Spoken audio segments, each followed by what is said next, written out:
Two cool bros tooting each other's horns. We the best! We wanted to talk about Boston, the number 2 seed. Go ahead, you start this one. Yeah, I'll jump in on this one. Well, Boston, I love this team in general. I mean, great team in a great spot.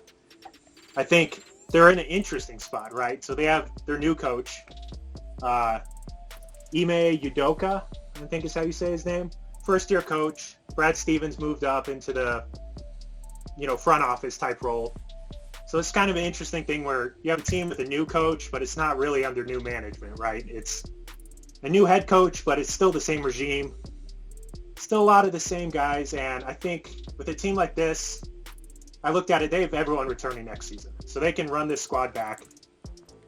On the surface, it might not feel like huge pressure, but I feel like they're at a spot where even making the conference finals doesn't really feel like anything's moving forward.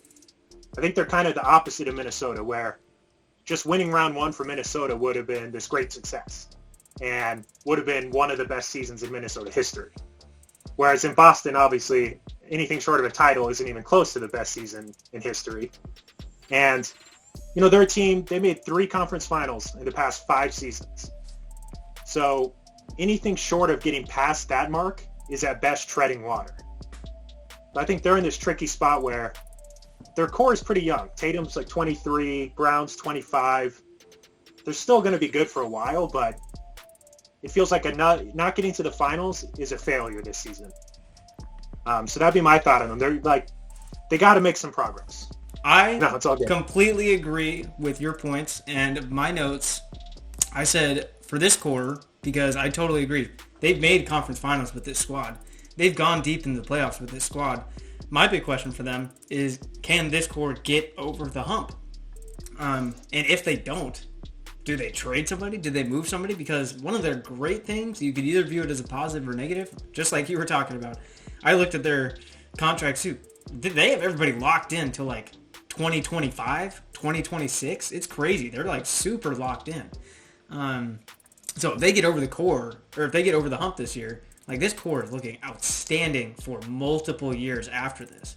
The only big free agent they have this summer is Al Horford, and he's not as big of a piece as he used to be, or not as important as he used to be. So I think the biggest question, player-wise, for the Celtics this season is Jaylen Brown. If he, fails to live up to the hype, which he has so far in round 1, but it's pretty, I feel like Jason Tatum has solidified himself. He has shown himself. He's had 50 burgers in the playoffs. Jaylen Brown's still a little bit of a question mark. So I think this is a big playoff run for him in particular. And I think, depending on how he plays, he could get himself onto the trade block so they can get over the hump, right? If they don't play well and it's Jaylen's kind of fault, or he disappears like we talked about Cat doing, then he might be the piece that they try and move, that they might try and flip, because he does have a ton of value. And then the other thing is, if he does perform well, do they max him on his next contract? Like, does he become their next max player? And they kind of have like 2 very similar max players in Tatum and Brown, which would just be like super badass for them. Like I would, as much as I don't like the Celtics being good again, just because the Suns haven't won one yet, but it's like, dude, for them, from their perspective, that's amazing. And then the other thing too is, I think Channing Tatum in my notes. Will Magic Mike, okay. Yeah, I was going to say, I know what you were watching last night. Will Jason Tatum. There's a great plot in that movie too. That's what people don't realize. Yeah, I watched it for the plot, dude. And the choreography. Got to learn some new moves for using the bedroom.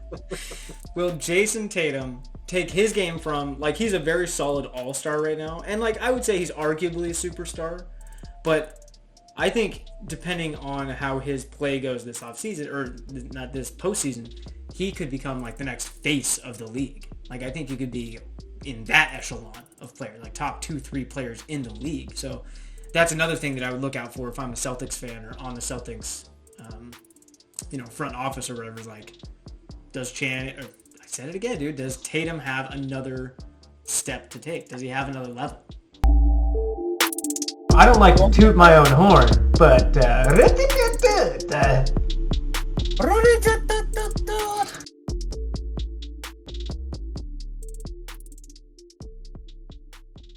Cut that.